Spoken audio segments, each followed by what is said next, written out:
Today I am going to show you one of the most creative and awe-inspiring sacrifices ever played in the history of chess. So grab all your friends and sit down, for you do not want to miss the tactical combinations you are about to see. This game was played in 1892 at the Boston Press Club between Franklin, Knowles Young, and Dore. Now here, white captures on c3, sacrificing the bishop for rapid development and a quick attack against black's king. f6 is played here. That is the best move, to block the bishop so that black can then possibly castle on the next move. If black were to castle right away, then he will lose a lot of material. Taking the bishop comes with check, and if black were to take back with the knight, white could take with the bishop, drop the bishop back, and then win the queen. There is nowhere that the queen can go where it is safe. Also, if king to h8 is played, that would be even worse, because white can then take the knight on c6, and once again win the queen. Therefore f6 is played. Rook c1 attacking the knight, and b5. b5 keeps the knight in place, but white wants to prevent black from being able to play the knight back to e5, and thus block any activity on the e file. Therefore, white goes ahead and sacrifices his rook for the knight. Knight e5.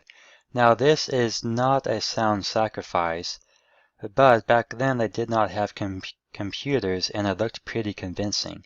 Therefore, black did not take the knight. If he does take the knight, then he is much better and is winning by about 3 pawns in this position. But by simply taking the bishop, white is now completely winning. Queen h5 check. g6 is forced. Knight f6 check, and the bishop must take. If the king were to move, then queen h6 is checkmate in one move. That's pretty awesome. So the bishop has to take it, and then we have knight g6, discovered check. Now there are many different ways that black could defend against this discovered check, but every single one of them loses.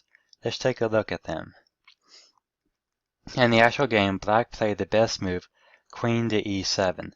This is the best move because it vacates the square d8, so it gives the king one more escape square where it can run to.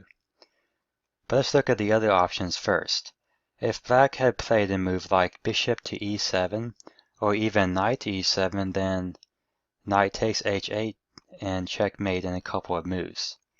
So therefore, black could try knight to e5. White would simply take that with check, and then begins this very long sequence. If the king takes on e5, then it's actually checkmate in just a few more moves with g3. But if the king tries to run over to the queen side, then it does take quite a long time to checkmate it. But all of these moves are forced, which is pretty awesome. And now rook to d3. The king is trapped on the a file, so rook to d3 threatens rook a3 checkmate, and there is really no way to stop that. Alrighty, so instead of playing knight to e5, we can look at king to f7, trying to run with the king. Then we have a double check, and here if the king moves to g7, check and checkmate. That's pretty awesome. So what if the king were to move to e6? Then queen f7 check, rook check, queen takes c4 check, and here if the king were to head to b7, queen b5 is checkmate.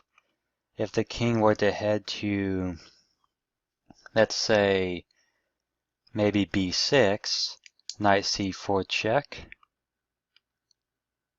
and now there's a threat on b5 of checkmate, so black can play rook out to b8 and defend against that checkmate, but then knight c2 and b3 results in checkmate anyway. So Instead of king out to b6, what about king to a5 trying to run this way?